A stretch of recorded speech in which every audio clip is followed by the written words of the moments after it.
بسم اللہ الرحمن الرحیم۔ السلام علیکہ یا صاحب العصر والزمان۔ خداوند نے ان کی توبہ قبول کی کیونکہ خداوند توبہ قبول کرنے والا اور مہربان ہے۔ پھر میں نے کہا اے فرزند رسول، فَأَتَمَّهُنَّ سے خدا کا کیا مقصود ہے؟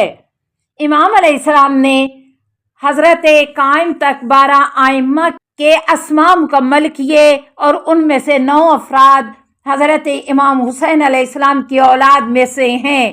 بحار الانوار جلد 12 صفحہ 66 حدیث 12 جاء بعجل حنیظ کی تفسیر کیا ہے؟ عبداللہ بن سنان کہتے ہیں کہ میں نے حضرت امام جعفر صادق علیہ السلام سے پوچھا کلام خدا جاء بعجل حنیظ سورہ ہود آیت 69 کی کیا تفسیر ہے؟ امام علیہ السلام نے فرمایا یعنی حضرت ابراہیم علیہ السلام نے پکا ہوا گوشالہ لایا اور مہمانوں کی خدمت میں پیش کیا۔ بحار الانوار جلد 12 صفحہ 170 حدیث 28 فقد آتینا آل ابراہیم الکتاب کا معنی کیا ہے؟ حمران بن عین کہتے ہیں کہ میں نے حضرت امام جعفر صادق علیہ السلام سے قول خدا فقد آتینا آل ابراہیم الکتاب سورہ نساء آیت 24 یقیناً ہم نے آل ابراہیم کو کتاب و حکمت دی اور انہیں عظیم ملک دیا کے بارے میں سوال کیا تو امام جعفر صادق علیہ السلام نے جواب میں فرمایا کتاب سے مراد نبوت و پیغمبری ہے۔ میں نے عرض کیا حکمت کیا ہے؟ امام علیہ السلام نے فرمایا سمجھنا اور قضاوت ہے۔ میں نے عرض کیا ہم نے انہیں عظیم ملک دیا سے کیا مراد ہے؟ فرمایا اس سے مراد اطاعت و بندگی ہے۔ اصول کافی جلد 1 صفحہ 290 حدیث 3 یعقوب نبی علیہ السلام کا حضرت یوسف علیہ السلام کے بارے میں غم کس حد تک تھا؟ حشام بن سالم کہتے ہیں کہ میں نے حضرت امام جعفر صادق علیہ السلام کی خدمت میں عرض کیا حضرت یعقوب علیہ السلام کا حضرت یوسف علیہ السلام کے بارے میں غم کس حد تک تھا؟ حضرت امام جعفر صادق علیہ السلام نے فرمایا اس ماں کے غم کے برابر جس کے 70 بچے فوت ہوئے ہوں۔ امام علیہ السلام مزید فرماتے ہیں جب حضرت یوسف علیہ السلام زندان میں تھے تو حضرت جبرائیل علیہ السلام ان کے پاس آئے اور کہا خداوند نے آپ اور آپ کے پدر بزرگوار کو مصیبت میں مبتلا کیا ہے، خدا آپ کو اس زندان سے نجات دے گا، پس آپ خداوند سے محمد صلی اللہ علیہ وآلہ وسلم اور ان کے اہل بیت اطہار کا واسطہ دے کر سوال کریں تاکہ وہ آپ کو اس سے نجات عطا کرے۔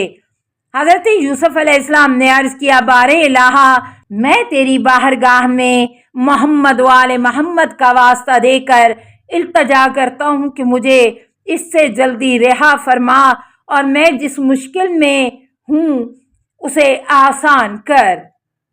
حضرت جبرائیل علیہ السلام نے فرمایا اے صدیق آپ کو بشارت ہو کہ خداوند نے مجھے آپ کے پاس بھیجا ہے تاکہ آپ کو خوشخبری دوں کہ آپ اس زندان سے نجات پائیں گے اور اس کے بعد وہ آپ کو مصر کا بادشاہ بنائے گا، اس سرزمین کے تمام اشراف کو آپ کا خدمتگار بنائے گا اور آپ کے والد کو ملائے گا۔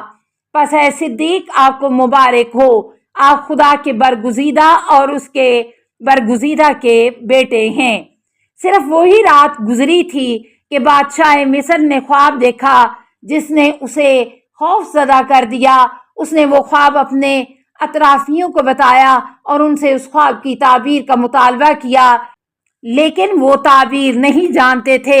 یہی وہ موقع ہے کہ زندان سے آزاد ہوئے ایک غلام نے بادشاہ کے سامنے حضرت یوسف علیہ السلام کا نام ذکر کیا اور کہا اے بادشاہ مجھے زندان میں بھیجیں کیونکہ زندان میں ایک ایسا شخص ہے کہ میں نے آج تک علم و دانش، بردباری اور تعبیر خواب میں اس کی مانت نہیں دیکھا ہے۔ آپ اس سے قبل مجھ پر اور فلاں شخص پر غضبناک ہوئے تھے اور ہمیں زندان میں محبوس کر دیا تھا۔ میں نے زندان میں ایک خواب دیکھا تھا کہ جس کی تعبیر یوسف علیہ السلام نے بیان فرمائی تھی وہی کچھ ہوا جو انہوں نے تعبیر بیان کی تھی۔ میرے فلاں دوست کو تختہ داد پر چڑھا دیا گیا اور مجھے نجات مل گئی۔ بادشاہ نے اس سے کہا جلدی جاؤ اور اس کے سامنے میرا خواب بیان کرو۔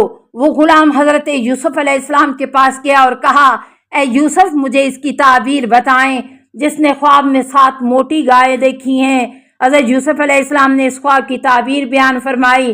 جب حضرت کی بتائی ہوئی تعبیر اور پیغام بادشاہ تک پہنچا تو بادشاہ نے کہا اسے میرے پاس لے آئیں تاکہ میں اسے اپنے لیے مخصوص کروں اور اس کا احترام کروں۔ جب حضرت یوسف علیہ السلام تک بادشاہ کا پیغام پہنچا تو انہوں نے فرمایا میں کیسے بادشاہ سے احترام کی توقع کر سکتا ہوں کہ جس نے 7 سال سے مجھے زندان میں بند کر رکھا ہے، حالانکہ اسے میرے بے گناہ ہونے کا علم ہے۔ جب یہ بات بادشاہ کے کانوں تک پہنچی تو اس نے عورتوں کو بلایا اور ان سے کہا کہ تم نے ایسا کیوں کہا؟ انہوں نے کہا کہ خدا کی قسم ہم نے اس میں کوئی برائی نہیں دیکھی ہے۔ یہی وہ موقع تھا کہ بادشاہ نے کسی کو حضرت یوسف علیہ السلام کے پاس بھیجا اور انہیں زندان سے آزاد کیا۔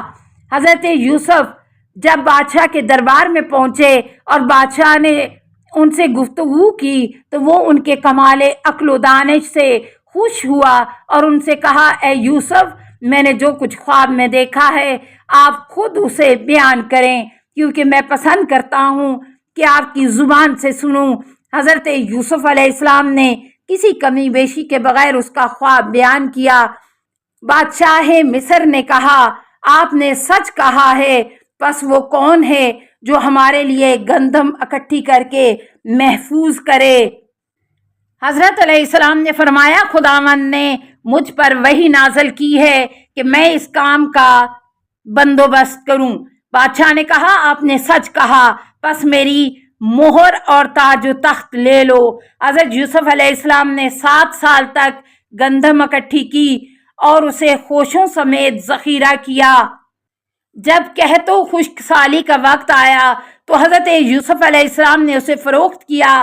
انہوں نے پہلے سال گندم کو درہم و دینار کے عوض فروخت کیا، حتیٰ کہ مصر اور اطراف مصر میں کوئی درہم و دینار ایسا نہیں بچا تھا جو حضرت یوسف کی ملکیت نہ ہو۔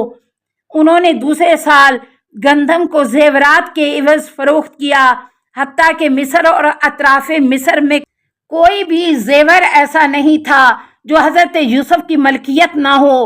انہوں نے تیسرے سال گندم کو حیوانات کے بدلے میں فروخت کیا، حتیٰ کہ مصر اور اطراف مصر میں کوئی بھی حیوان ایسا نہیں تھا جو حضرت یوسف کی ملکیت نہ ہو۔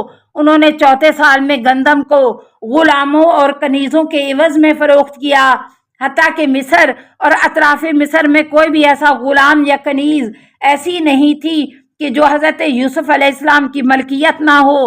انہوں نے 5ویں سال گندم کو گھروں اور جائیدادوں کے عوض میں فروخت کیا کہ مصر اور اطراف مصر میں کوئی بھی گھر یا جائیداد ایسی نہیں تھی کہ جو حضرت یوسف کی ملکیت میں نہ ہو۔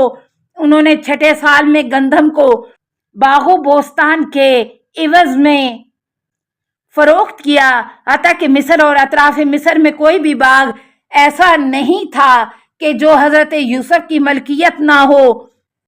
اور 7ویں سال انہوں نے گندم کو اپنے غلاموں کے عوض میں فروخت کیا، حتیٰ کہ مصر اور مصر کے اطراف و اکناف میں کوئی بھی غلام ایسا نہیں تھا کہ جو حضرت یوسف کی ملکیت میں نہ ہو۔ اس کے بعد حضرت یوسف علیہ السلام نے بادشاہ مصر سے کہا اب بتاؤ کیا کروں کہ خداوند نے سب کا اختیار مجھے دیا ہے۔ بادشاہ نے کہا آپ بہتر جانتے ہیں۔ حضرت یوسف علیہ السلام نے فرمایا میں خدا کو گواہ بناتا ہوں اور اے بادشاہ تمہیں بھی گواہ بناتا ہوں، میں تمام اہل مصر کو آزاد کرتا ہوں، ان کے غلام اور ان کی جائیدادیں انہیں واپس کرتا ہوں۔ السلام علیکہ یا صاحب العصر والزمان، الامان الامان الأمان من فتن الزمان السلام علیکہ یا خلیفۃ الرحمن السلام علیکہ یا امام الانس والجان السلام علیکہ یا مظہر الایمان السلام علیکہ یا شریک القرآن السلام علیکہ یا قاطع البرہان السلام علیکہ یا امام زماننا ھذا اجل اللہ فرجک وسہل اللہ مخرجک وظہور کا السلام علیکہ ورحمۃ اللہ اللہم صلی علی محمد و آل محمد